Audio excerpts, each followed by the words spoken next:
खबरों की दुनिया में हर खबर है खास, लेकिन जो खबरें बढ़ाती हैं आपका हौसला और आपका विश्वास, ऐसी खबरों को देश भर से हम समेट कर लेकर आते हैं खास आपके लिए।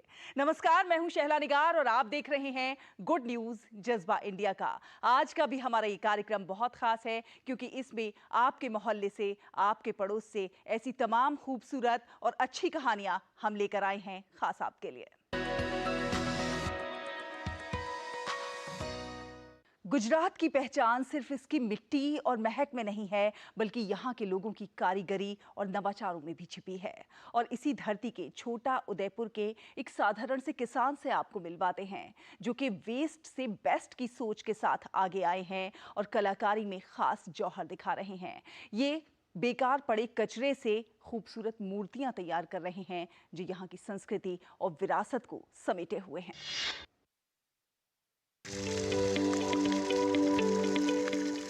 छोटा उदयपुर के कंडलावा गांव में रहने वाले 61 वर्षीय रतन भाई राठवा एक समय के साधारण किसान थे।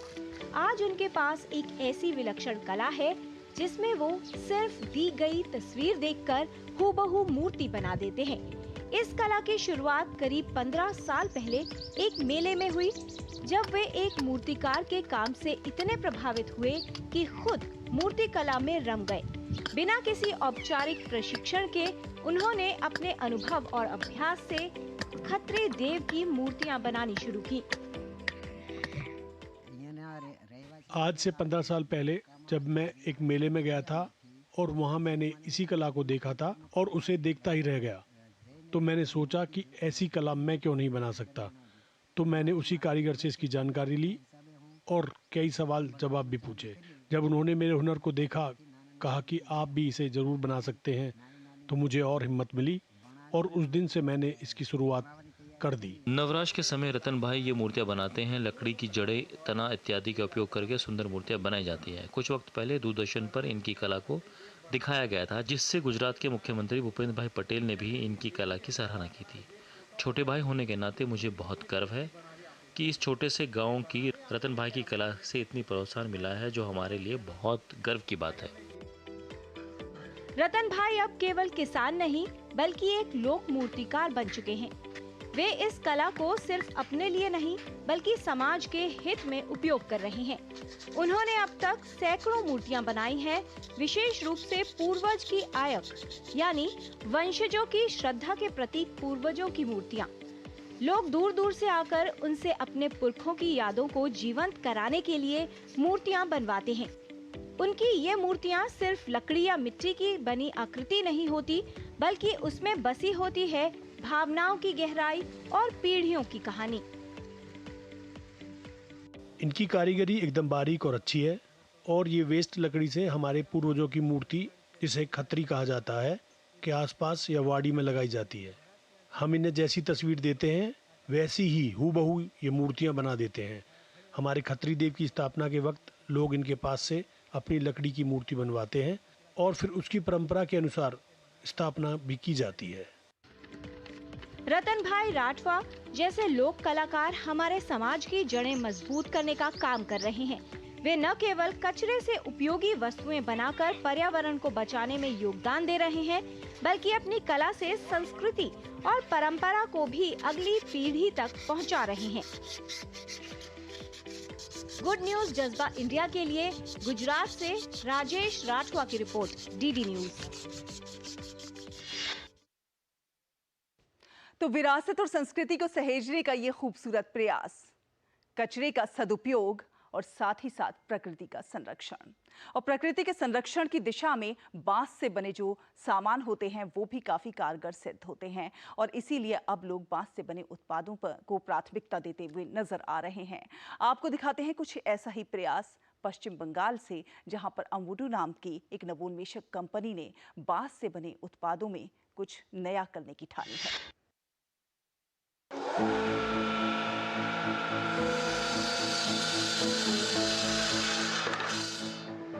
ये है भारत की अग्रणी बांस उत्पाद नवोन्मेष कंपनी अम्बुडू, जो स्थायी विनिर्माण में अग्रणी भूमिका निभाएगी। यहाँ बांस से ऐसे उत्पाद बनाए जा रहे हैं जो व्यक्तियों और समुदायों को पर्यावरण के प्रति जागरूक विकल्प अपनाने में सक्षम बनाएंगे। आपके दिनचर्या में आप जो भी प्लास्टिक का प्रोडक्ट्स यूज़ करते हैं, जैसे टूथब्रश, कोम्स, रेजर्स, उसको हम रिप्लेस करते हैं बैम्बू के सस्टेनेबल इको फ्रेंडली प्रोडक्ट के साथ। इससे क्या हो सकता है, इससे कि हमारे जितने भी प्लास्टिक पोल्यूशन जो पर्यावरण को प्रॉब्लम क्रिएट कर रहा है, उसको हम प्लास्टिक को पर्यावरण से रिमूव कर सकते हैं। और इसको करते हुए हम बैम्बू के फार्मर्स के साथ काम करते हैं। तकरीबन 1000 से ज़्यादा बैम्बू फार्मर्स हमसे जुड़े हुए हैं और तकरीबन 1000 से ज़्यादा बैम्बू के बांस के आर्टिशंस हमारे साथ काम करते हैं, जिससे उनका इनकम लास्ट 3 से 4 साल में 3 गुना तक बढ़ गया है। हम सभी को मालूम है कि पोल्यूशन किस तरह का प्रॉब्लम क्रिएट कर रहा है, उससे बचने का ये एक नया तरीका है जो हम लोगों ने यहाँ पर शुरू किया। तो ये eco products, bamboo eco products private limited, इनका एक नया तरीका है जहाँ पर बैम्बू से रिलेटेड जितने भी प्रोडक्ट्स हैं जो कि इको फ्रेंडली हैं, वो हम लोग यहाँ पर कर रहे हैं। ये देखिए किस प्रकार टूथब्रश, शेविंग रेजर, कंघी, पेन स्टैंड, कॉफी मग, पानी की बोतल, नोटबुक, पेन आदि जैसे अनेक उत्पादों की विविधताओं के साथ एम्बुडो उपयोगकर्ताओं को प्लास्टिक उत्पादों से पर्यावरण के अनुकूल बांस से बने उत्पादों की ओर स्थानांतरित करने का प्रयास कर रही है। कोलकाता में एम्बुडो के पास परिष्कृत कॉर्पोरेट कार्यालय के साथ 10,000 वर्ग फुट से अधिक विनिर्माण इकाइयां हैं, जहां उन्नत मशीनों और उपकरणों के साथ वो कच्चे माल को वांछित आकार में परिवर्तित कर रहे हैं और इससे पर्यावरण अनुकूल उत्पाद तैयार हो रहे हैं। सिर्फ इतना ही नहीं, एम्बुडो में नई अवधारणा को विकसित करने और अगली पीढ़ी के लिए पर्यावरण के अनुकूल टिकाऊ भविष्य के लिए इसे लागू करने के लिए R&D अनुभाग भी है। एम्बुडो में लगभग 25% महिला कर्मचारी हैं, जो महिला सशक्तिकरण और आत्मनिर्भरता की बानगी प्रस्तुत करती हैं। वर्तमान में उनके पास अपने B2B अवसरों के लिए कई देशों के साथ एक नेटवर्क भी है। बांस के उत्पाद अब प्लास्टिक उत्पादों का स्थान ले रहे हैं। ये सामान न केवल प्रकृति के अनुकूल हैं, बल्कि स्वास्थ्य की दृष्टि से भी बेहद लाभदायक हैं और इसीलिए आज बांस उद्योग नई ऊंचाइयों को छू रहा है। गुड न्यूज जज्बा इंडिया के लिए कोलकाता से प्रसन्नजीत बख्शी की रिपोर्ट, DD न्यूज। प्रकृति के संरक्षण में हर कोई अपनी अपनी तरह से योगदान दे रहा है और कुछ ऐसा ही प्रयास एम्बुडो का भी है। वक्त एक छोटे से ब्रेक का। ब्रेक के उस पार अच्छी खबरों का ये सफर अभी जारी है। देखते रहिए गुड न्यूज जज्बा इंडिया का।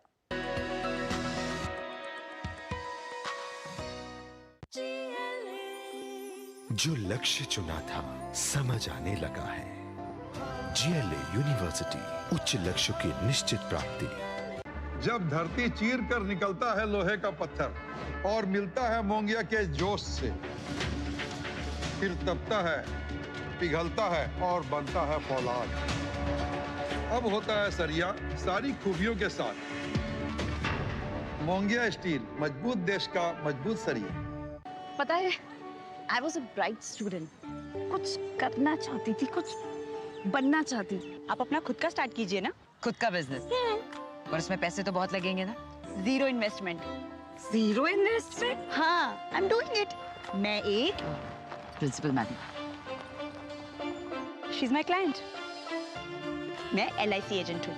LIC एजेंट बनो, अब बड़ा सोचो। हमारी वेबसाइट पर जाएं या अपनी नजदीकी LIC शाखा से संपर्क करें। शादी का किचन महके जहाँ, गोल्डी किचन किंग मसाले हो वहाँ। गोल्डी लाई है फ्रेश लॉक टेक्नोलॉजी, जो रखे मसालों को हर समय फ्रेश। ब्रेक के बाद एक बार फिर आप सभी का बहुत बहुत स्वागत है। आप देख रहे हैं गुड न्यूज जज्बा इंडिया का। कहते हैं कि शिक्षा के बिना जीवन अधूरा है। शिक्षा व्यक्तित्व के विकास के साथ साथ समाज की प्रगति में अपना योगदान देती है। आपको लेकर चलते हैं मध्य प्रदेश और दिखाते हैं एक छोटी सी बच्ची के कारनामे। जी हाँ, इनके नवाचार बहुत खास हैं और इसीलिए सुर्खियां बटोर रहे हैं। जी हाँ, 12वीं कक्षा की ये छात्रा हैं और बाल पुस्तकालय चला रही हैं। कैसे मुस्कान लाइब्रेरी किताबी मस्ती चर्चा का विषय है, आइए देखते हैं।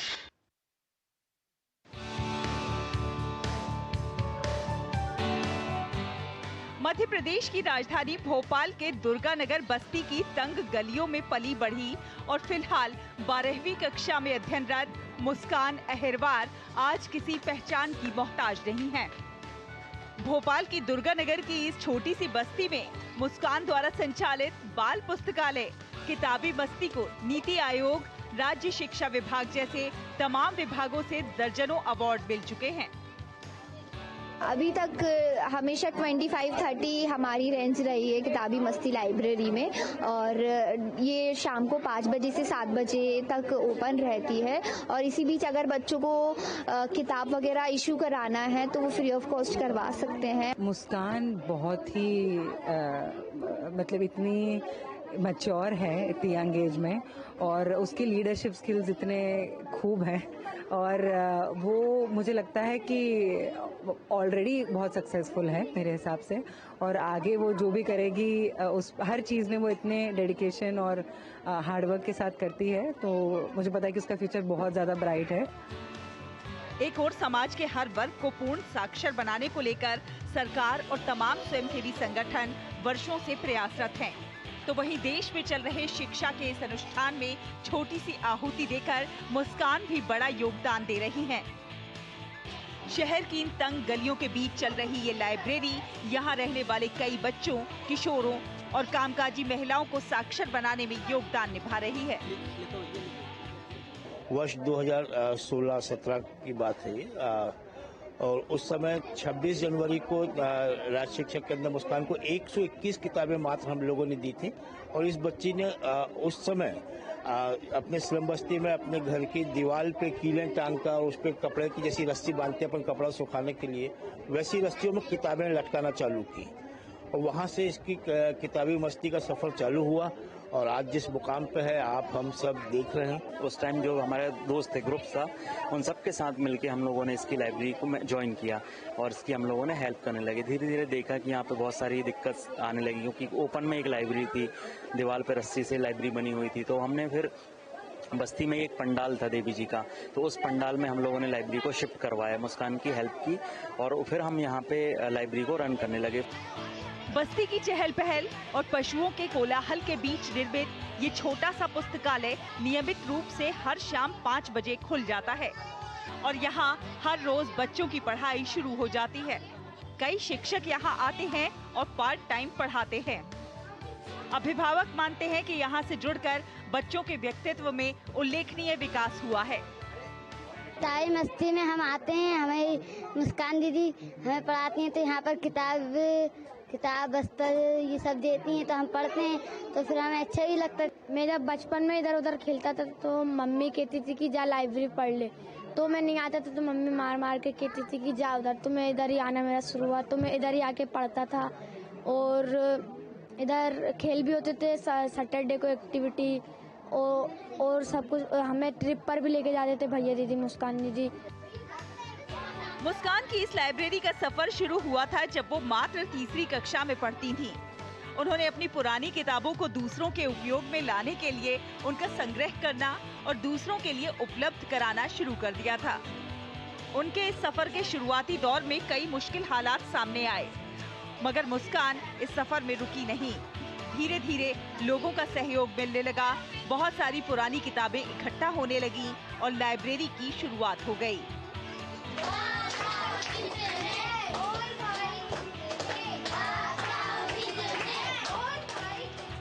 सभी को शिक्षित करने के दृढ़ संकल्प के बूते मुस्कान आज किताबी मस्ती लाइब्रेरी की संस्थापक होने के साथ साथ नई पीढ़ी के बच्चों के लिए आदर्श बन गई हैं।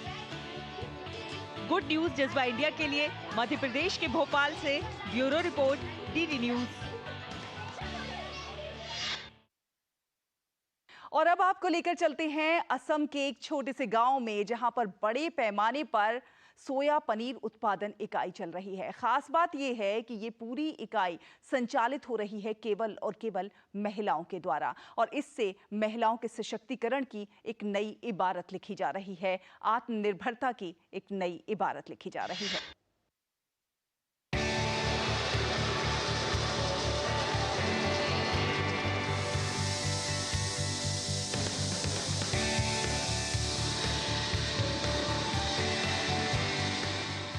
असम के हैलाकांडी जिले के लाला विकास खंड के गगला चेरा में ये है महिलाओं द्वारा संचालित बड़े पैमाने पर चल रही सोया पनीर उत्पादन इकाई।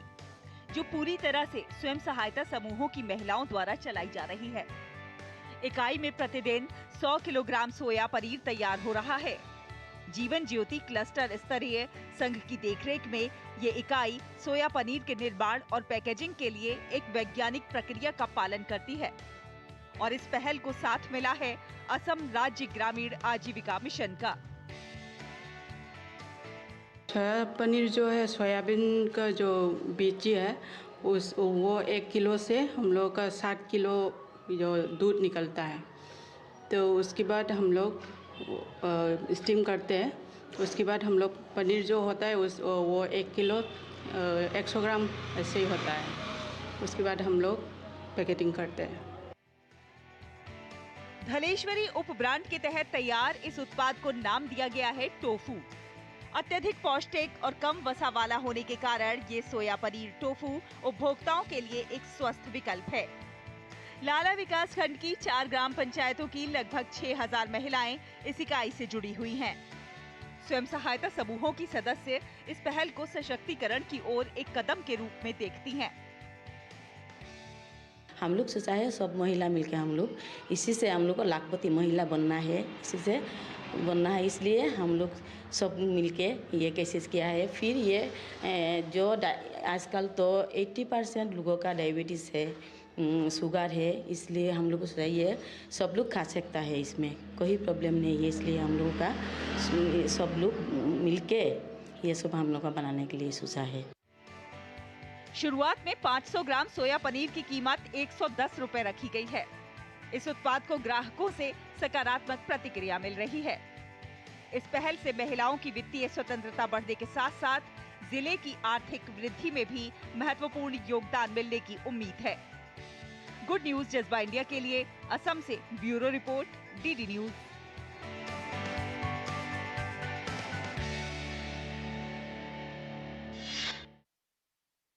यहाँ रुकेंगे एक और छोटे से ब्रेक के लिए। ब्रेक के उस पार अच्छी खबरों का ये सफर जारी रहेगा। देखते रहिए गुड न्यूज जज्बा इंडिया का।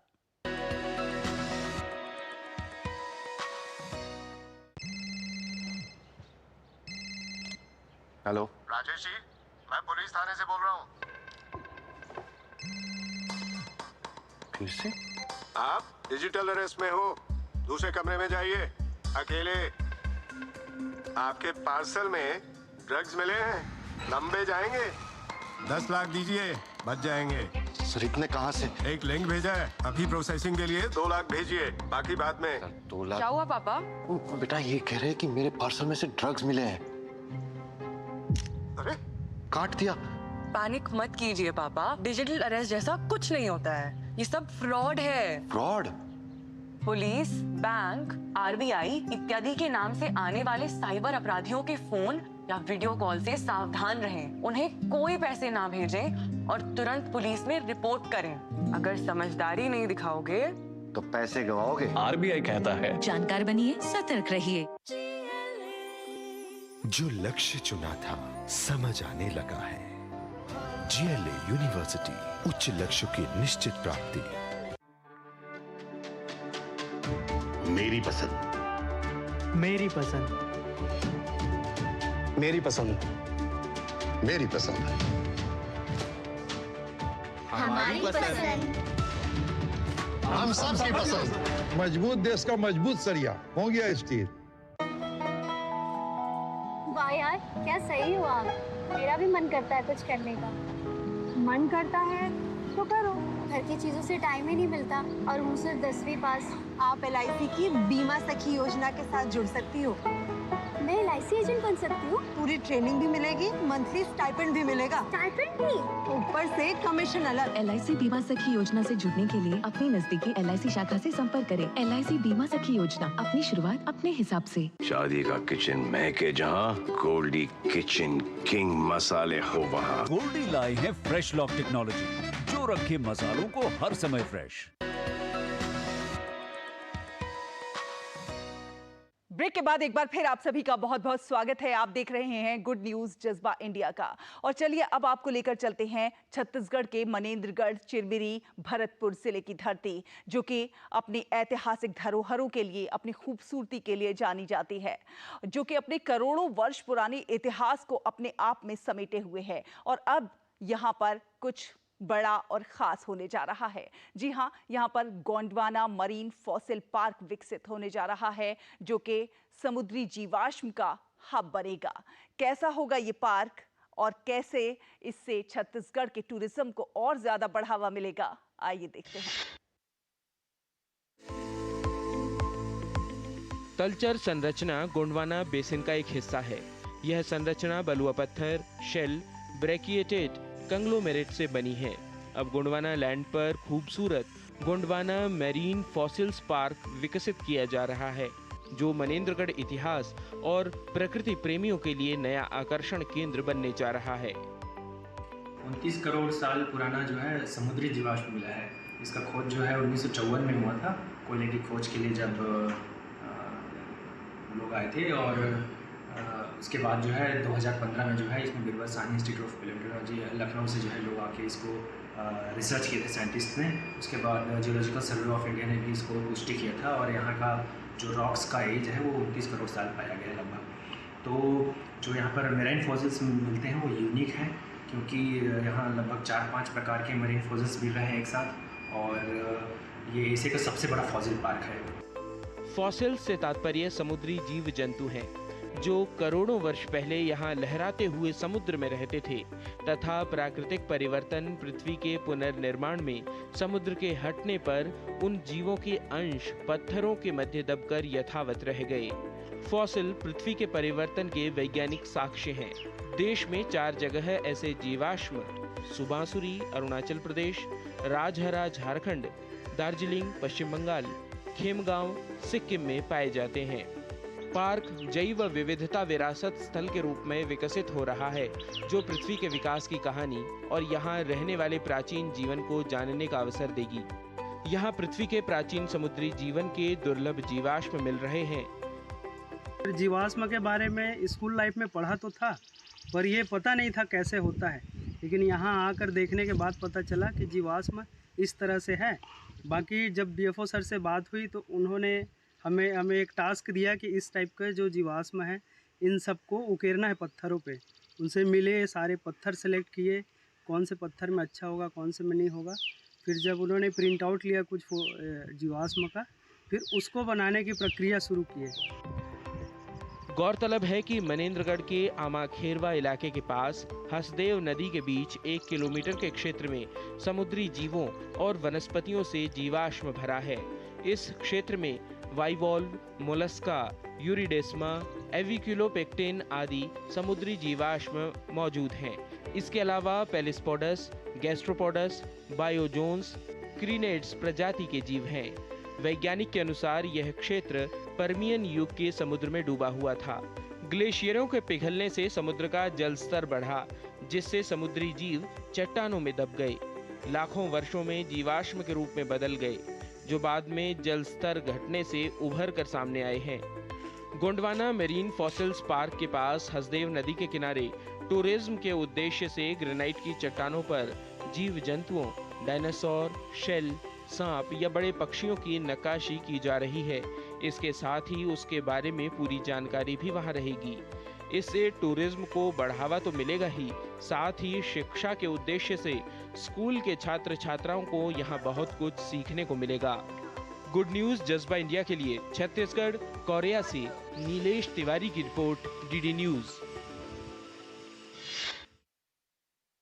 तो देखा आपने देश भर से इन कहानियों को। हर कहानी अपने आप में बहुत खास है, क्योंकि ये आम लोगों से जुड़ी हुई है। आम लोगों के प्रयास हैं जो अपने आप में खास हो जाते हैं, और इसीलिए हमारी कोशिश रहती है कि हम इन तमाम प्रयासों को आप तक समेट कर पहुंचाएं। उम्मीद है आप सभी को हमारा ये प्रोग्राम बहुत पसंद आया होगा। आप हमें लिख सकते हैं, हमारा ईमेल आईडी है ddgoodnewsindia@gmail.com। आपसे भी अनुरोध है कि आप भी कुछ ना कुछ अच्छा करते रहिए, खास करते रहिए, देश और समाज के विकास में अपना योगदान जरूर दीजिए। अगले हफ्ते फिर होगी आपसे मुलाकात कुछ और अच्छी कहानियों के साथ। तब तक के लिए हमारी पूरी टीम को दीजिए अनुमति। नमस्कार।